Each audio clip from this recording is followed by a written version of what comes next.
નીચેના જે ક્વોન્ટમાન ધરાવતી કક્ષકો આપેલી છે એનું વર્ણન કરવાનું છે. તો આવો દાખલો આપણે ટેક્સ્ટબુક ની અંદર જે કોયડા આપેલા હતા એમાં કરી ગયા છે, ફરીથી રિપીટ થાય છે. પહેલામાં આપેલું છે n બરાબર 1 અને l બરાબર 0. ચલો l નું મૂલ્ય 0 છે, કઈ કક્ષક સૂચવે? s. n નું મૂલ્ય આગળ 1 એટલે કઈ કક્ષક થઈ? 1s. સમજ પડી? પડી. l નું મૂલ્ય 0 હોય તો s કક્ષક કહેવાય, n નું મૂલ્ય આગળ 1 એટલે 1s કક્ષક. જવાબ પૂરો b. n બરાબર 3 અને l બરાબર 1. ચલો l નું મૂલ્ય 1 હોય તો કઈ કક્ષક થાય? p. આગળ n 3 કઈ કક્ષક થાય? 3p. તો ચલો આ 3p કક્ષક. નેક્સ્ટ એના પછી n બરાબર 4 અને l બરાબર 2 છે ને? n બરાબર 4 અને l બરાબર 2. ચલો l નું મૂલ્ય 2 કઈ કક્ષક? d. n 4 એટલે 4d. કક્ષક કઈ થાય? 4d. નેક્સ્ટ એના પછી n બરાબર 4 અને l બરાબર 3 છે ને? ચલો l નું મૂલ્ય 3 હોય તો કઈ કક્ષક થાય? f. n 4 છે એટલે 4f. કઈ કક્ષકમાં નિર્દેશ કરે છે? 4f. ચલો એના પછી 30મો દાખલો. કારણ આપીને સમજાવો કે નીચેનામાંથી કયો ક્વોન્ટમાનનો સેટ ધરાવતી કક્ષક શક્ય નથી. જો જે સેટ શક્ય નથી એમાં કારણ રજૂ કરવાનું છે. તો અહીંયા આપણને ચારે ચાર ક્વોન્ટમાનના સેટ આપેલા છે અને 6 જેટલા પ્રશ્ન પૂછેલા છે. MCQ માં તમને કોઈ પણ 4 સેટ જ આપેલા હશે.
જો ચાલો પેલો સેટ આપેલો છે ચારે ચાર ક્વોન્ટમ.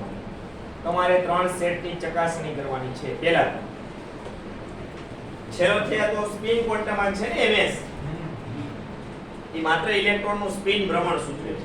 એટલે કે ઇલેક્ટ્રોનના ભ્રમણની દિશા નક્કી કરે. સમઘડી દિશા કે વિષમઘડી.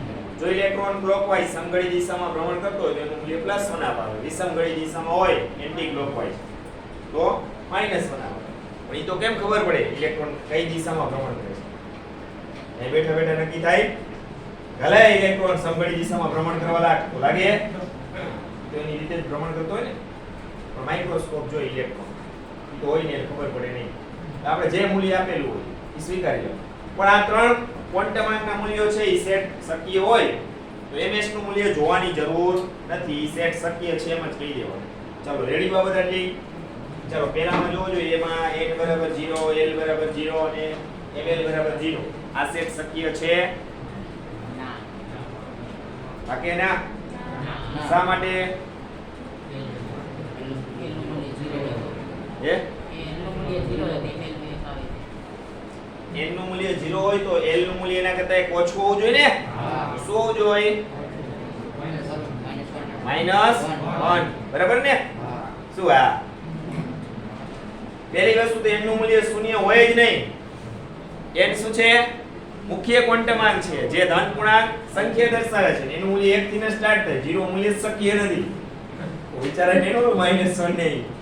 આપણે કહીશું આ સેટ શક્ય નથી જેનું કારણ n not equal to 0 એનું મૂલ્ય શૂન્ય હોઈ શકે નહીં ધન પૂર્ણાંક સંખ્યા છે 1 થી અનંત સુધીના મૂલ્ય લે છે 1 2 3 4 અપ ટુ અનંત સુધી બીજું કારણ એ કહી શકાય n અને l ના મૂલ્ય ક્યારેય સમાન ન હોય કારણ કે આપેલા n ના મૂલ્ય પરથી l નું મૂલ્ય મળે ખરું એક ઓછું હોય ને એના જેટલું તો ન જોય અહીં એના જેટલું છે બીજું કારણ કાઉન્સમાં લખશું n ડોટ બરાબર l સમજ પડી આ કારણ લખી શકો તમે બે કારણ સાચા જ છે ચાલો રેડી બધાને હાલો બીજું જો b n બરાબર 1 l બરાબર 0 શક્ય છે ml 0 l પરથી બોલો l નું મૂલ્ય 0 મૂકો ઓલા 2l 1 માં તો ml નું મૂલ્ય કેટલું આવે 1 ઈ કયો આવે 0 છે જો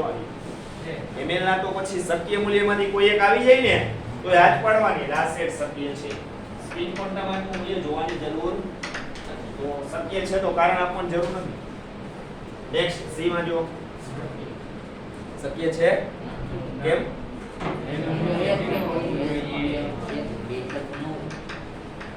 બીજું કઈ કેવું છે આટલું ઘણું રેડી એમાં n અને l નું મૂલ્ય સમાન છે ને હા કારણ કે n નોટ બરાબર l પછી d n બરાબર 2 l બરાબર 1 ml 0 હોઈ શકે ને હા l નું મૂલ્ય 1 લ્યો તો ml પ્લસ 2l 1 પ્રમાણે મૂકો લે ml ના મૂલ્યો કેટલા મળે 3 ક્યાં મળે -1 0 અને +1 0 આવી ગયું ને આવી જાય એટલે શક્ય છે ચાલો e શક્ય આથી ગણી a નહીં 3 અને l નહીં 3 આ સેટ શક્ય નથી બીકોઝ એટલે કે કારણ કે n નોટ બરાબર a છેલ્લો એક શક્ય છે કેમ n બરાબર 3 તો l બરાબર 1 હોઈ શકે ને શક્ય મૂલ્યમાંથી કહેવાનું હોઈ શકે તમે n - 1 પ્રમાણે કયો તો જવાબ 2 આવવો જોઈએ n નું મૂલ્ય 3 તો l ના શક્ય મૂલ્ય 3 આવે કે આવે 2 1 અને 0 1 આવી ગયું જો પછી ml નું મૂલ્ય 0 આવી જાય કારણ કે l નું મૂલ્ય 1 હોય તો 2l + 1 પ્રમાણે જો એટલે 0 આવી જાય આ શક્ય છે સમજાણું ચાલો પૂરો થયો નેક્સ્ટ એના પછી 2.31 પરમાણુમાંના કેટલા ઇલેક્ટ્રોનના ક્વોન્ટમ નીચે પ્રમાણે હશે કેટલા ઇલેક્ટ્રોન એટલે ઇલેક્ટ્રોનની સંખ્યા શોધવાની બે દાખલા પૂછેલા છે પહેલું આપેલું છે a જેની અંદર a 4 સ્પિન ક્વોન્ટમ -1 આની સાથે સંકળાયેલા ઇલેક્ટ્રોન શોધવાના છે કે જેમાં n નું મૂલ્ય 4 હોય અને ms નું મૂલ્ય -1 ધરાવતા ઇલેક્ટ્રોનની સંખ્યા મેળવવાની છે સમજાય છે હું શું કહું છું n નું મૂલ્ય 4 અને સ્પિન ક્વોન્ટમ ms નું મૂલ્ય -1 ધરાવતા ઇલેક્ટ્રોનની સંખ્યા મેળવવાની છે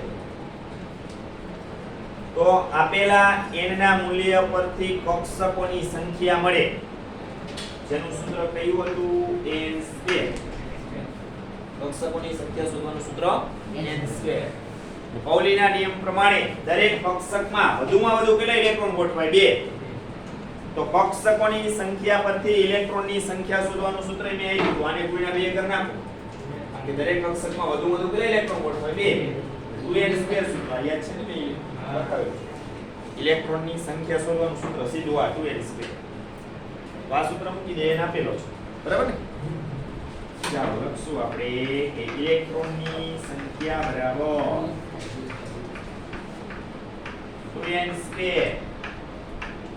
n કેટલા છે 4 એટલે 4 નો વર્ગ 16 ગુણ્યા 2 32 આવી ગયો જવાબ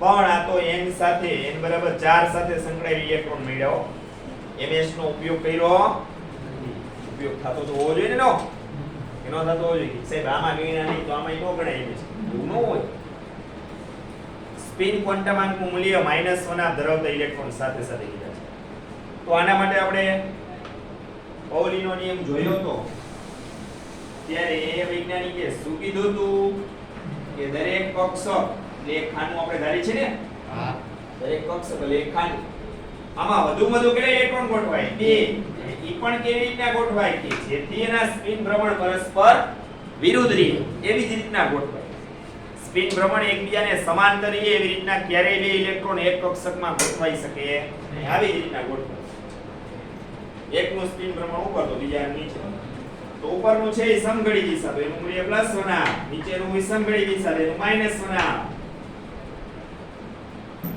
તો આવા 32 ઇલેક્ટ્રોન છે તો આવી કેટલી કક્ષકો ગોઠવવી પડે દરેક કક્ષકમાં બે ઇલેક્ટ્રોન ગોઠવાય તો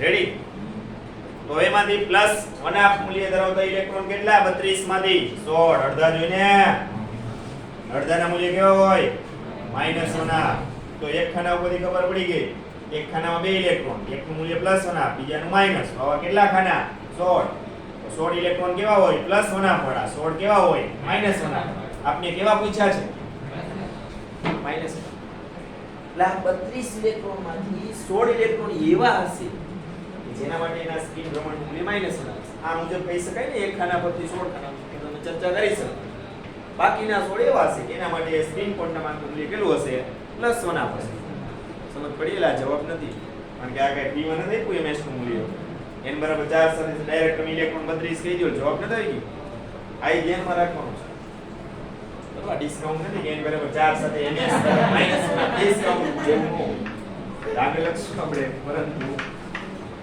ns = -1 ધરાવતા ઇલેક્ટ્રોનની સંખ્યા અડધી હોય કઈ રીતના ખબર પડી કે બધાને અડધી કેમ હોય આ રીત પર પૌલીના નિયમ માટે n = 4 અને ms = -1 ધરાવતા ઇલેક્ટ્રોનની સંખ્યા અડધી એટલે કેટલી થાય 32 ની અડધી 16 જવાબ હવે 16 આવે ચલો ક્લિયર બધાને કદાચ અહીંયા +1 કીધું તો જવાબ આ જ રહેતો જવાબ ચેન્જ થાય નેક્સ્ટ એમાં જો બીજી દાખલી પૂછી છે b n = 3 અને l = 0 આ બે ક્વોન્ટમ સાથે સંકળાયેલા ઇલેક્ટ્રોનની સંખ્યા કેટલી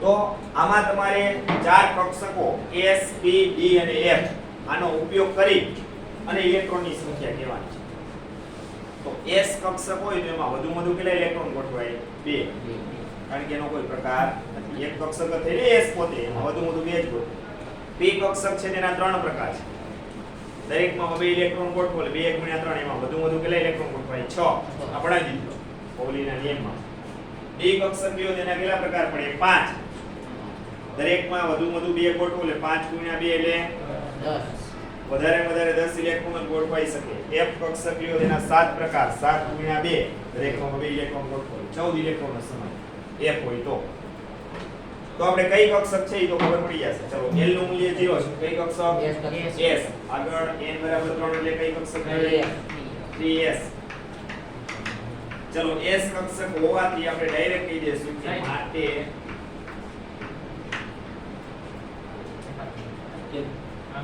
તન દેખાય બસ રહી જાય તો કેસ એટલે આમાં કેમેરામાં હવે જોવાળા કોણ હશે કોક હશે જોજો હવે આવી જાય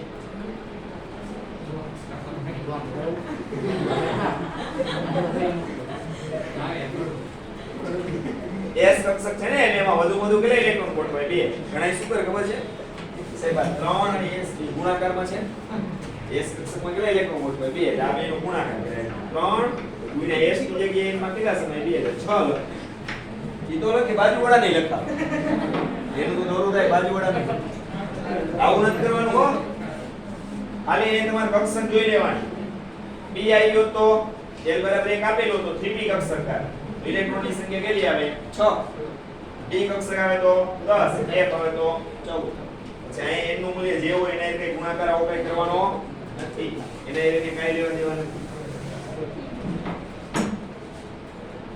ચાલો રેડી હાલો એના પછી નો જો 32 માં જો શું કહે છે દર્શાવો કે એટલે કે સાબિત કરો કે એમ કહે છે. દર્શાવો કે એટલે સાબિત કરો કે હાઇડ્રોજન પરમાણુનો બોહર કક્ષાનો પરિઘ એટલે 2πr બરાબર ને? હા, પરિઘ એટલે 2πr. એ પરિઘ કેટલો થાય? તો કે 10 બ્રોગલીની તરંગલંબાઈ. ચાલો, તરંગલંબાઈ એટલે લેમ્ડા. અને એ તરંગલંબાઈ સાથે સંબંધિત એવું કીધું છે ને?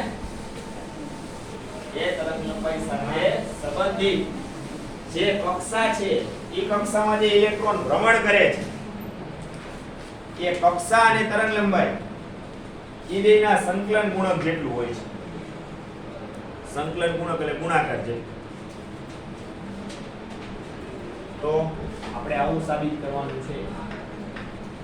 આની અંદર રાખીએ પરિઘ એટલે 2πr. આ પરિઘ કેટલો થાય એ આગળ રકમમાં જ કીધું છે. જો હાઇડ્રોજન પરમાણુનો બોહર કક્ષાનો પરિઘ એટલે 2πr. આ કેટલો થાય આગળ રકમ વાંચો. શું કહે છે? એ પરિઘ 10 બ્રોગલીની તરંગલંબાઈ એટલે લેમ્ડા. આ તરંગલંબાઈ સાથે સંબંધિત કક્ષા. ચલો, કક્ષા કોણ સૂચવે? n નું મૂલ્ય સૂચવે ને? મુખ્ય ક્વોન્ટમ n છે એને કોસ કહેતા અથવા શું કહેતા? કક્ષાઈ કહેતા. એક છે બધાને આવું l આવે તો એને શું કહેતા? પેટા કોસ. અથવા l ના મૂલ્ય શું નથી કરે? કક્ષક. ભૈયા થઈ ગયું. તો અત્યારે આપણે કક્ષા કીધી. કક્ષા એટલે n તરફ યાદ આવી જવો જોઈએ. તો આ તરંગલંબાઈ એની સાથે સંકળાયેલ કક્ષા છે અથવા કોષ છે. આ કક્ષામાં ઇલેક્ટ્રોન ભ્રમણ કરે છે ને? એ ઘૂમતો હોય એવું કીધું. બે જ વસ્તુ થઈ. અને આ કક્ષા અને આ તરંગલંબાઈ ઈ બે એકબીજાના સંકલન ગુણક છે. આ બેના ગુણાકાર જેટલું થાય. તો n ગુણ્યા લેમ્ડા એટલે શું થઈ જાય? n lambda. કેટલો પરિઘ હોય એમ કહે છે. રકમ આપણે આપી માંગીએ છીએ કે આ પરિઘ કેટલો થાય? તો કે તરંગલંબાઈ અને એની સાથે સંબંધિત જે કક્ષા હોય ઈ બેનો સંકલન ગુણક એટલે ગુણાકાર જેટલો પરિઘ થાય. તો આ વસ્તુ ઇંગ્લિશમાં લખ્યું. રકમમાં આપી છે શાબ્દિક રીતે આપી. પરિઘ છે કેટલો થાય? n લેમ્ડા જેટલો થાય. આ તો આવડે ને?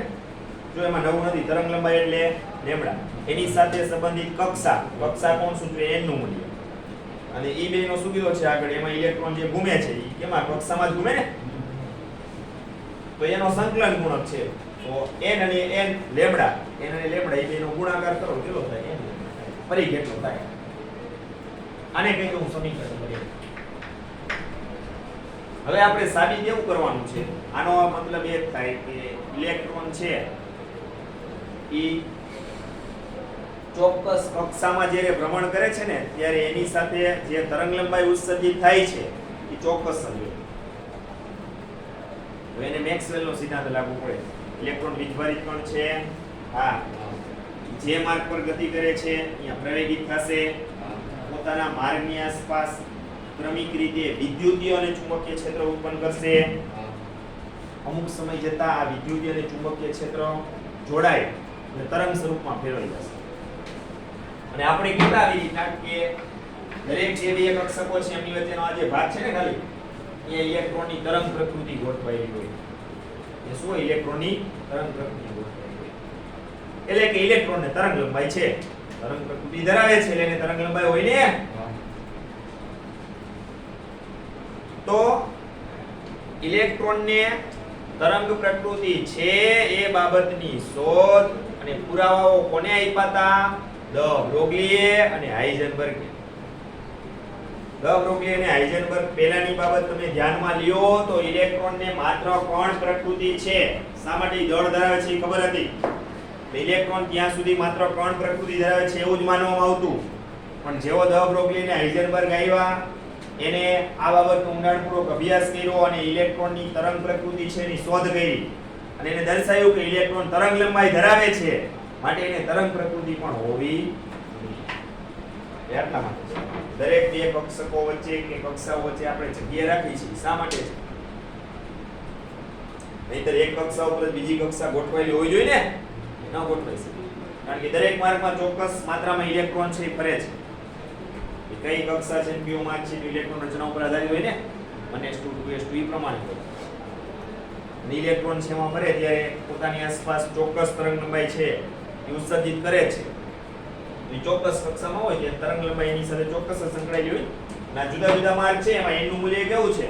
જુદું જુદું. જો 1 2 3 4 5 ખબર છે ને? હા. n નું મૂલ્ય બદલાય છે. ઇલેક્ટ્રોનની ઊર્જાય બદલાય છે, વેગય બદલાય છે, એની સાથે સંબંધિત તરંગ લંબાઈ પણ બદલાય છે. હવે સમજ પડી?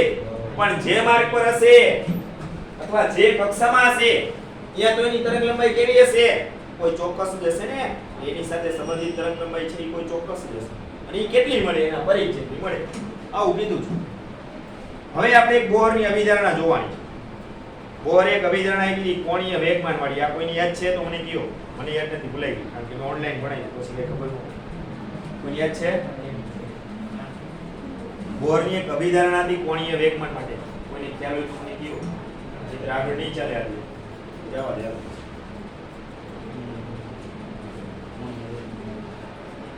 આટલા બધા વિદ્યાર્થીઓ કોણીય વેગમાનની બોહરની અભિધારણા.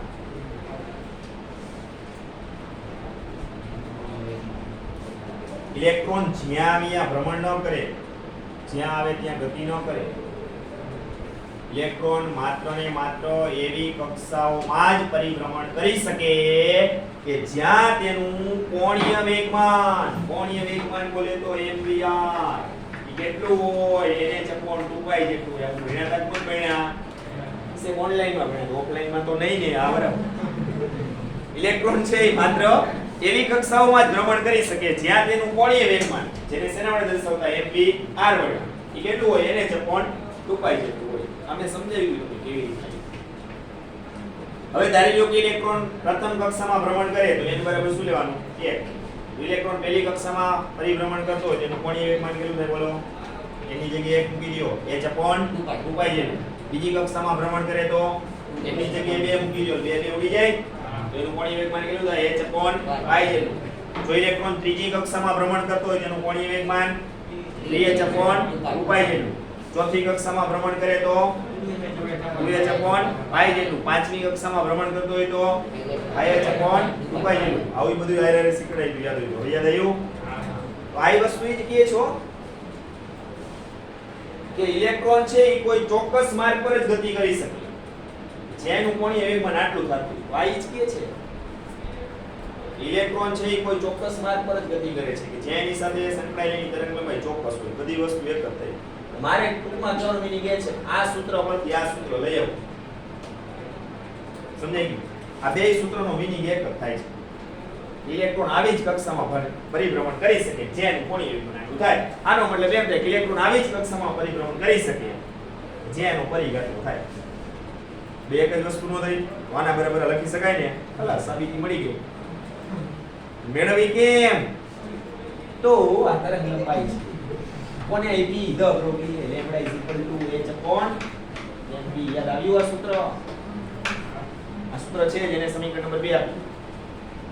હવે લેમ્બડી ની આ કિંમત સમીકરણ 1 માં મૂકતા.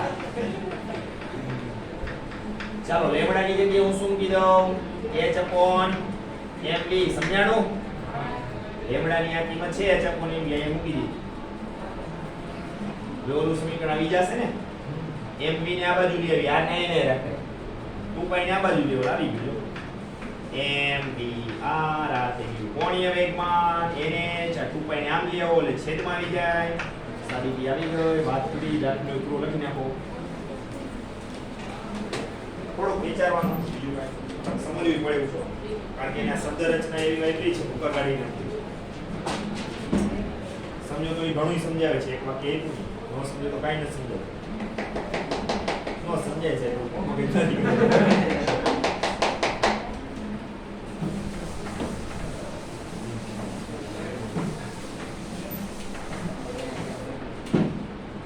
ચાલો એના પછીનો 33મો દાખલો જુઓ.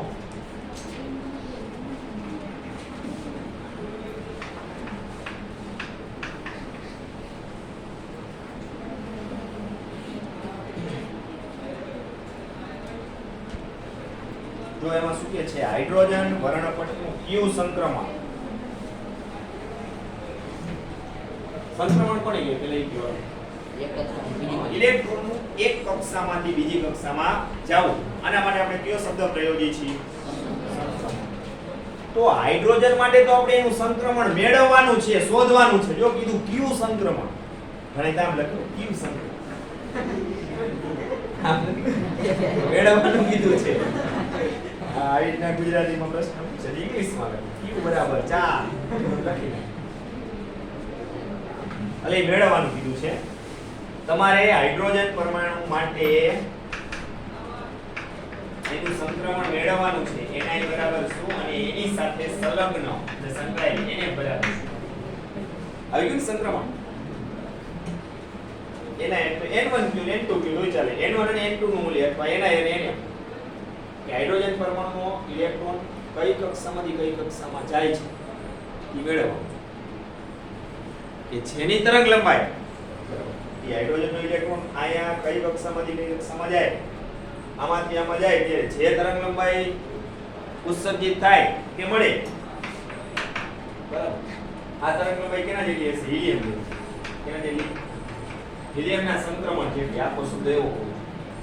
હિલિયમ માટે વાત કરીએ તો એમાં સંક્રમણ આપી દીધું છે. એના જે આપ્યું છે સુધારી નાખ્યું રકમમાં, એને 4 કરી નાખ્યું. જો એમાં રકમ આગળ જીકું છે કે હિલિયમ આયન આપ્યું છે એ વર્ણપટના વામન સંક્રમણ n બરાબર 4 થી 2 છે ને, 2 થી 4 કરના. શા માટે? એમાં નહીંતર જવાબ માઈનસમાં આવશે. આવો એક દાખલો શરૂઆતમાં આવ્યો હતો, આવો જ નહોતો, એક થોડોક જુદો હતો. એમાં આપણે સુધારી દીધું 2 થી 4 કરના. તો આ થઈ ગયું હિલિયમનું સંક્રમણ આપ્યું છે, બરાબર. હિલિયમ પરમાણુ છે એમાં એનો ઇલેક્ટ્રોન બીજી કક્ષામાંથી ચોથી કક્ષામાં જાય છે ત્યારે જે ઉત્સર્જિત તરંગ લંબાઈ થાય એના જેટલી હોય.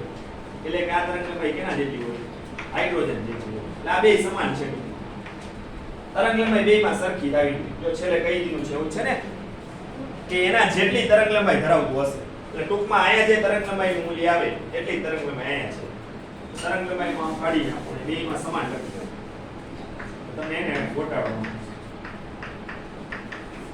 જો હવે આપણે પકડવામાં આવી અને સમજવામાં આવી કે હિલિયમ પરમાણુમાં રહેલો ઇલેક્ટ્રોન બીજી કક્ષામાંથી ચોથી કક્ષામાં જાય ત્યારે એની સાથે કોઈ ચોક્કસ તરંગ લંબાઈનું ઉત્સર્જન થશે ને, એ તરંગ લંબાઈનું જે મૂલ્ય આવી એટલું જ મૂલ્ય તમારે હાઇડ્રોજન પરમાણુ છે એની તરંગ લંબાઈનું હોય ને, એની સમાન તો મૂલ્ય હોઈ શકે.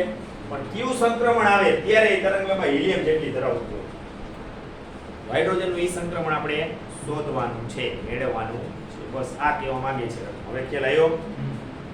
ઈ સંક્રમણ મેળવવા માટે અમારે કયા સૂત્રનો ઉપયોગ કરવો પડે?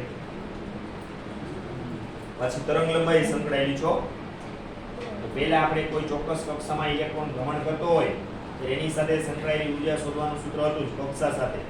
પછી ઇલેક્ટ્રોન વિવિધ કક્ષાઓમાં ભ્રમણ કરે તો ઊર્જાનો તફાવત મળે, ડેલ્ટા ઈ વાળું સૂત્ર.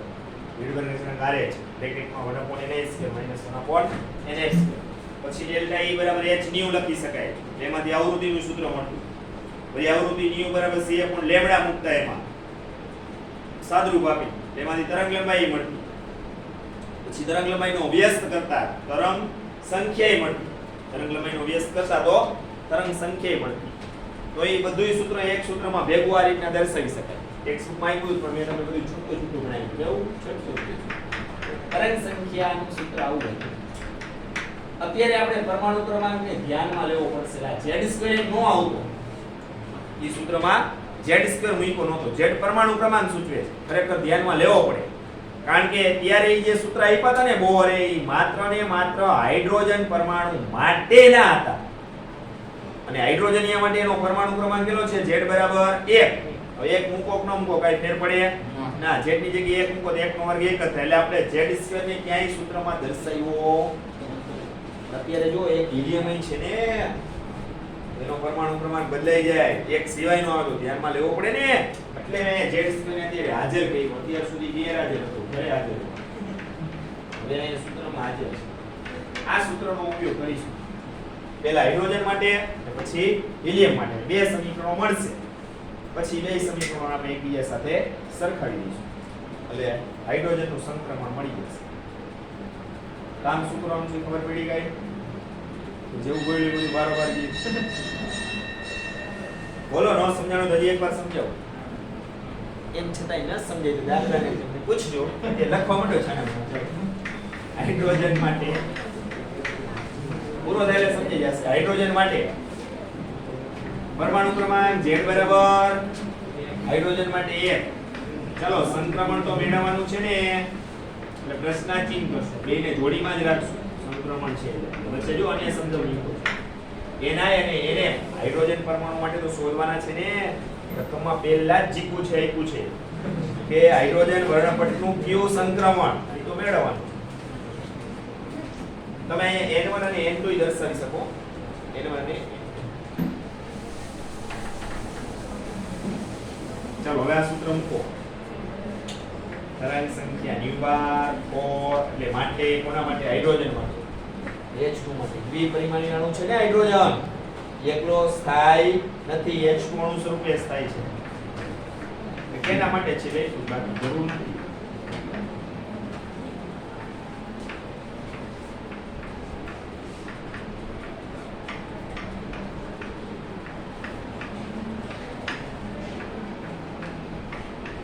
અમારી તરંગ લંબાઈ અગત્યની છે. આને સૂત્રનું કરતા રાખવું.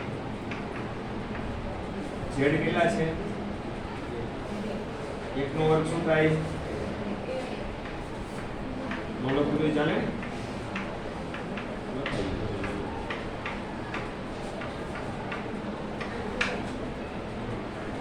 એક ગુણ્યા રીત વર્ગના કાર્ય કરો એમના માં જ રહેશે. નામના રાખી દો ને. સંક્રમણ તો ખબર નથી એટલે આમના જ રાખવું પડશે. સમીકરણ નંબર 1 તો અમારી તરંગ લંબાઈ મળી જાય ને. હાઇડ્રોજન પરમાણુનું ઇલેક્ટ્રોન કઈ કક્ષામાંથી કઈ કક્ષામાં કૂદકો મારે છે ત્યારે એની સાથે સંબંધિત તરંગ લંબાઈ મળી જાય અને વ્યસ્ત કરી નાખો આમાંથી તરંગ લંબાઈ મળી જાય. સંક્રમણ ખબર નથી એટલે તરંગ લંબાઈ અત્યારે મળે તો અમને ભટકાઈ દો. આવું નવું કોના માટે વાત કરશું?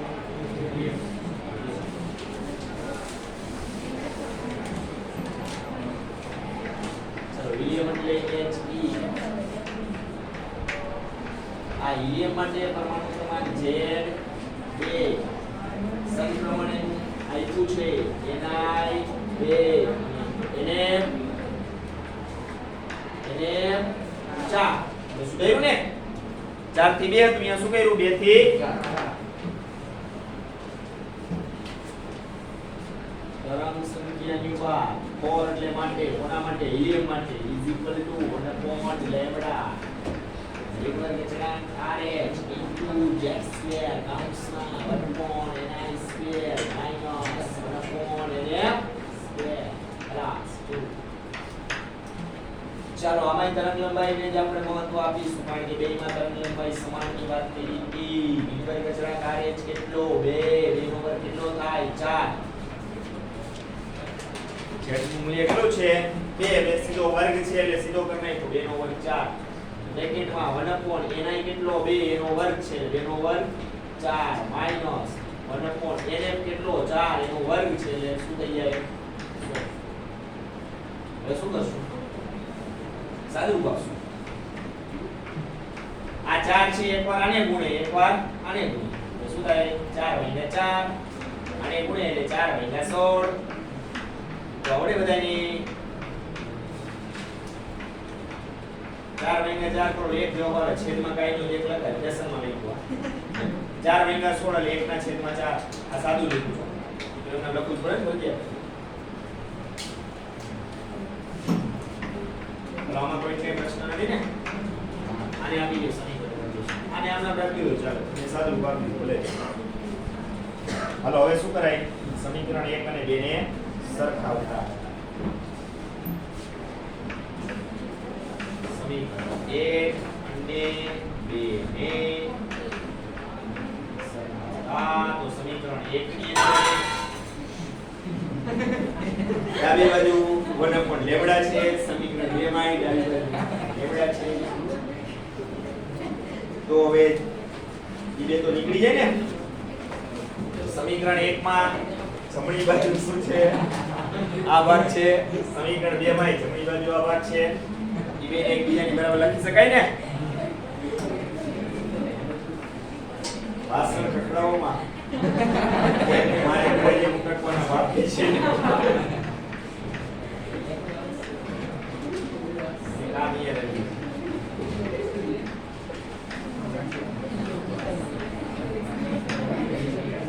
ચાલો રીડવર્ક અચળાંક આ રીતે બે બાજુ છે ઉડી જશે. સમજણ પડી બધાને? હવે જુઓ આ પ્રારંભિક ઉર્જાવસ્થા, આમાં પ્રારંભિક ઉર્જાવસ્થા છે ને, તો આ કોનું છે પ્રારંભિક ઉર્જાવસ્થા? હાઇડ્રોજન. એને હિલિયમ સાથે સરખાવી દો. અંતિમ ઉર્જાવસ્થા કેનું? હાઇડ્રોજન. એને આની સાથે સરખાવી દો તો જ ખબર પડે ને કે હાઇડ્રોજન નું કયું સંક્રમણ છે કે જે હિલિયમના 2 થી 4 સંક્રમણ સાથે એક સમાન તરંગ લંબાઈ ધરાવે છે. તો સરખાવો તો જ ખબર પડે ને. માટે 1/ni² = 1/1 આની સાથે આની સાથે આ જે અન્ય મૂકી દેશું. આગળ અહીં માઈનસ છે, ધ્યાનમાં રાખજો. તો રાખો તો વાંધો નથી કારણ કે બે બાજુ માઈનસ છે, માઈનસ માઈનસ પ્લસ થઈ જવાના છે. બરાબર? આ માઈનસ 1/n² અને અંતિમ ઉર્જાવસ્થાનું કયું આવે? માઈનસ છે ને આગળ. આને ઉલટાવી નાખો. શું થશે? ni² = 1. આ બાજુથી વર્ગ કાઢી નાખો. 1 નું વર્ગમૂળ 1 જ આવે. પ્રારંભિક ઉર્જાવસ્થા મળી ગઈ. n = 1 અને વચ્ચે આપેલું છે બે બાજુ માઈનસ પ્લસ થી છે ઉલટાવી નાખો. n² = 4. ચાલો આ બાજુથી વર્ગ કાઢી નાખો એટલે 4 નું વર્ગમૂળ આવે 2. તો હવે તમને ખબર પડી ગઈ ને હાઇડ્રોજન પરમાણુમાં રહેલો ઇલેક્ટ્રોન જ્યારે પહેલી કક્ષામાંથી બીજી કક્ષામાં જશે ત્યારે જેટલી તરંગ લંબાઈ ઉત્સર્જિત થશે એટલી જ તરંગ લંબાઈ હિલિયમ પરમાણુનો ઇલેક્ટ્રોન બીજી કક્ષામાંથી ચોથી કક્ષામાં જશે ત્યારે જેટલી તરંગ લંબાઈ ઉત્સર્જિત થશે એના જેટલી જ ધરાવતો હશે. પૂરું સમજાણું હવે બધાને? નીચે એક વાક્ય લખો.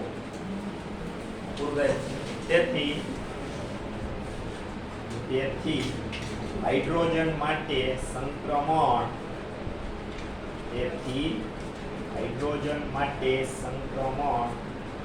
n = 1 થી n = 2 થશે.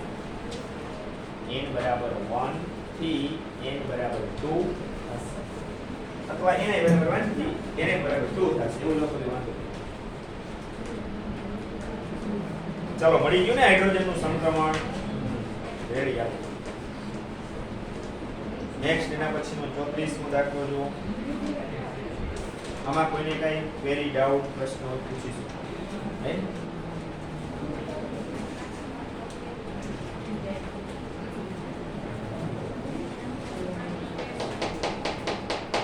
34માં જો શું કહે છે? પ્રક્રિયા માટે જરૂરી ઊર્જાની ગણતરી કરો. એક પ્રક્રિયા આપેલી છે એ પ્રક્રિયા માટે ઊર્જાની ગણતરી કરવાની થાય. તમને પ્રક્રિયાની ઊર્જાની ગણતરી શીખવાડેલી છે. નીચેનું વાક્ય એના કરતા અગત્યનું કે હાઇડ્રોજન પરમાણુની ધરાવસ્થામાં આયનીકરણ ઊર્જા સાચું છે. નીચેનું વાક્ય લખ્યું સાચું છે ખોટું છે?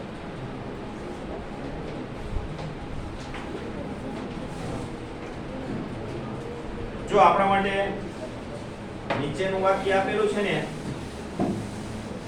સાવ ખોટું છે. શા માટે? અગત્યનું નથી. વાક્ય સાવ સાચું છે. અત્યારે આપણે જે દાખલો ગણવો છે એના માટે સાવ ખોટું છે.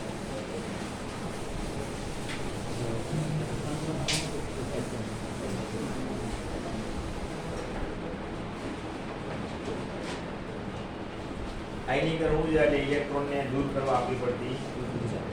હાઇડ્રોજન પરમાણુ માટે તમે વાતચીત કરો. પહેલો ઇલેક્ટ્રોન રચના -1 n બરાબર શું કહેવાય? તો ઇલેક્ટ્રોન પ્રથમ કક્ષામાં જોઈ લે. આ n નું મૂલ્ય છે 1 હોય. મારે આ ઇલેક્ટ્રોન અહીંથી દૂર કરવો છે. કોને? ઇલેક્ટ્રોનને. તો કેટલી એનર્જી જોઈએ? એનર્જી એટલે ઊર્જા En શોધવી છે. તો બોહરે કક્ષા સાથે સંકળાયેલી ઊર્જા શોધવાનું સૂત્ર આપ્યું હતું. યાદ આવી ગયું? n કેટલા છે? 1 1 નો વર્ગ 1 જ થાય. એનો જવાબ કેટલો આવે?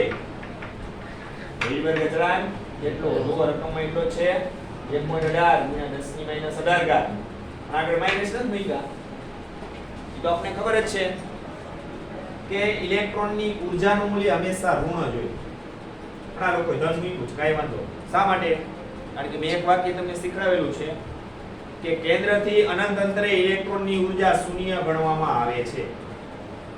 કેન્દ્રથી અનંત અંતરે ઇલેક્ટ્રોનની ઊર્જા શૂન્ય ગણવામાં આવે છે. તો પછી એનાથી તમે આગળ વધો એટલે જુદી જુદી કક્ષકો આવે ને, એમાં ઇલેક્ટ્રોનની ઊર્જાનું મૂલ્ય કેવું હોય? 0 કરતા ઓછું. એટલે મૂલ્ય કેવું આવે? ઋણ જ આવે, માઈનસ જ હોય. ના તો સાચી બાબત છે કે હાઇડ્રોજન પરમાણુનો ઇલેક્ટ્રોન ધરાવસ્થામાં પરિભ્રમણ કરતો હોય કે હોય ત્યારે એની આયનીકરણ ઊર્જા કેટલી હોય? રીડબર્ગ અચળાંક જેટલી હોય. પણ આપણને માટે જે ઓલી ઉપર પ્રક્રિયા આપી છે એની ઊર્જાની ગણતરી કરવાની છે. એ આપણા માટે અગત્યનું છે. 2.34 પ્રક્રિયા છે ને એ કઈક આવી આપેલી છે. કેવી છે? આવી He+ સામે એનું રૂપાંતર આ હિલિયમ આયનનું He+2 માં થઈ ગયું. ઓલરેડી પહેલા એને એક ઇલેક્ટ્રોન તો ગુમાવેલો હતો જ, એટલે He+ બન્યો હશે ને. અને વળી પાછો એક ઇલેક્ટ્રોન ગુમાવે છે, વળી એના ઉપર એક એકમ ધન વીજભાર વધે. એક ઇલેક્ટ્રોન ગુમાવ્યો, ચાલો ઇલેક્ટ્રોન ગુમાવીને તમે કે બાજુ લખો છો? જમણી બાજુ. ઇલેક્ટ્રોન મેળવી કે બાજુ લખો છો? ડાબી બાજુ. ઇલેક્ટ્રોન ગુમાવેનું શું થયું કહેવાય? ઓક્સિડેશન. ઇલેક્ટ્રોન મેળવેનું શું થયું કહેવાય? રિડક્શન. આવી ઓક્સિડેશન અને રિડક્શન અર્ધપ્રક્રિયાનો સરવાળો કરવો હોય રેડોક્સ પ્રક્રિયા માટે, જે તમે 8મા ચેપ્ટરમાં શીખી ગયા છો. શીખીએ ને ઓક્સિડેશન આનો ઉપયોગ કરીને સમીકરણ સંતુલિત કરતા તમને આવડે છે. 4 કે 5 સ્ટેપ તમારે અનુસરવું પડે. ચલો, હિલિયમ આયનમાંથી બે જે ઇલેક્ટ્રોન દૂર થાય છે એ દૂર કરવા માટેની ઊર્જાની ગણતરી કરવાની. એને એ પ્રક્રિયાની ઊર્જા કહેવાય. તો આ પ્રક્રિયા થઈને આની ઊર્જા ગણવાની. આયનીકરણ ઊર્જા થઈને સૂત્ર તો આ જ રહે ને. પણ આ તો હાઇડ્રોજન માટે હતું કે આમાં આપણે Z ને ધ્યાનમાં લેતા નહીં.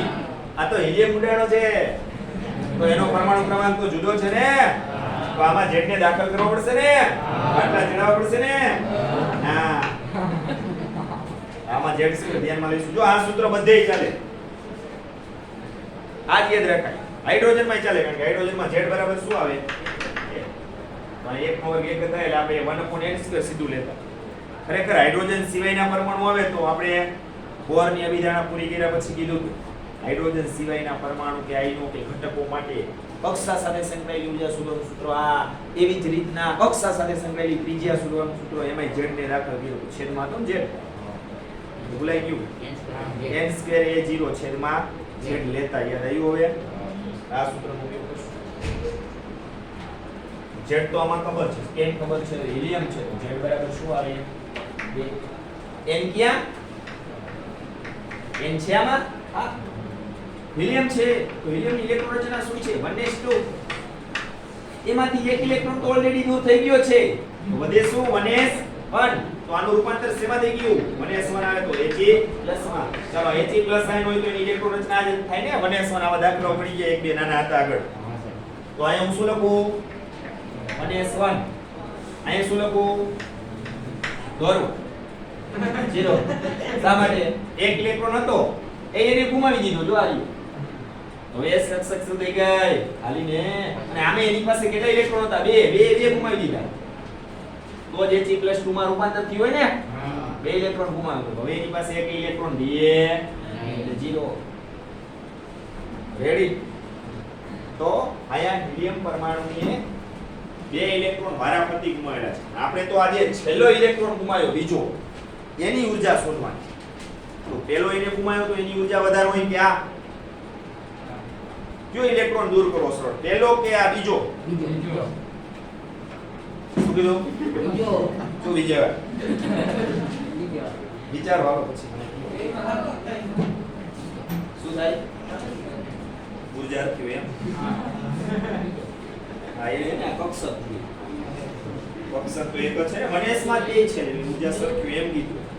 તેર હોય ને જીવો. હાલો પીવું. ખરેખર જે પહેલા ઇલેક્ટ્રોન દૂર થયો હોય ને ખરેખર છેલ્લો હોય ને દૂર થયો. ઇલેક્ટ્રોનને દૂર કરવા માટે મેં શીખડાવ્યું છે. કેન્દ્રથી તમે જેમ દૂર જાઓ એની ઇલેક્ટ્રોનને કેન્દ્ર પ્રતિ આકર્ષણ ઘટે. એમ એને દૂર કરવો એટલે કે ઊર્જા ઓછી જોઈ. પછી આજે હવે બીજો ઇલેક્ટ્રોન દૂર થાય છે એ તો ખરેખર કેન્દ્રથી નજીક આવતો જાય ને, આકર્ષણ વધતું જાય તો એને દૂર કરવો મુશ્કેલ, ઊર્જાની જરૂર વધારે જ હોય. સમજાય છે? ભલે એ વનેસ કક્ષકમાં છે બે ઇલેક્ટ્રોન, છતાંય આવું વિચારવાનું તમારે. અને હંમેશા પ્રથમ ઇલેક્ટ્રોનને દૂર કરવો સરળ જ હોય, એટલે કે પ્રથમ આયનીકરણ એન્થાલ્પી કે આયનીકરણ ઊર્જાનું મૂલ્ય ઓછું હોય કોના કરતા, બીજા ઇલેક્ટ્રોનને દૂર કરવા કરતા, એટલે કે દ્વિતીય આયનીકરણ એન્થાલ્પી કરતા. એના કરતા તૃતીય ઇલેક્ટ્રોનને દૂર કરવો ત્રીજા. આમાં તો છે ને લુકો થઈ ગયો જો 0. બે જ ઇલેક્ટ્રોન હતા, જોયું? ત્રીજો ક્યાંથી લેવા જાય? બીજાનો કોક લઈને વેચી થાય, પોતાની પાસે બે જ હોય. અને હવે ખાલી કક્ષક થઈ ગયા ને વનેસ 0. અમુક પરમાણુ છે કે એની પાસે બે થી વધુ ઇલેક્ટ્રોન છે, તો એમાં આપણે પ્રથમ આયનીકરણ એન્થાલ્પી, દ્વિતીય આયનીકરણ એન્થાલ્પી અને તૃતીય આયનીકરણ એન્થાલ્પીનો ક્રમ આપણે ઊર્જાનો દર્શાવવો હોય તો પ્રથમ આયનીકરણ એન્થાલ્પીનું મૂલ્ય કેવું આવે? ઓછું. એના કરતા બીજો ઇલેક્ટ્રોનને દૂર કરવો મુશ્કેલ, એટલે ઊર્જા વધે, કારણ કે ઇલેક્ટ્રોન પછી આમ કેન્દ્રની નજીક જતા જાય ને, દૂર તો થાય છેલ્લેથી, પણ એ પ્રથમ ઇલેક્ટ્રોન દૂર થયો, પછી બીજો કેન્દ્રથી નજીક આવતો જાય, પછી ત્રીજો એ તો વધુ કેન્દ્રથી નજીક આવે, એટલે એને કેન્દ્ર પ્રતિ આકર્ષણ વધતું જાય, ઊર્જા છે એ વધતી જાય. ઉમેરવામાં ઉલટી રીત છે. ઇલેક્ટ્રોનને તમારે ઉમેરવો હોય કે દાખલ કરવો હોય તો એ કેમ સરળ? એ કેન્દ્રથી જેમ નજીક હોય એમ એને ઉમેરવો સરળ કે દાખલ કરવો સરળ. શા માટે? અવભાવ સિદ્ધાંત પ્રમાણે ઇલેક્ટ્રોન સૌપ્રથમ કેવી કક્ષકોમાં ઉમેરાય કે દાખલ થાય? જેની ઊર્જા ઓછી હોય. પછી કક્ષક પૂર્ણ ભરાય ત્યાર પછી એનાથી ઊંચી ઊર્જાવાળી કક્ષકમાં જાય. સમજાય છે? હું એટલું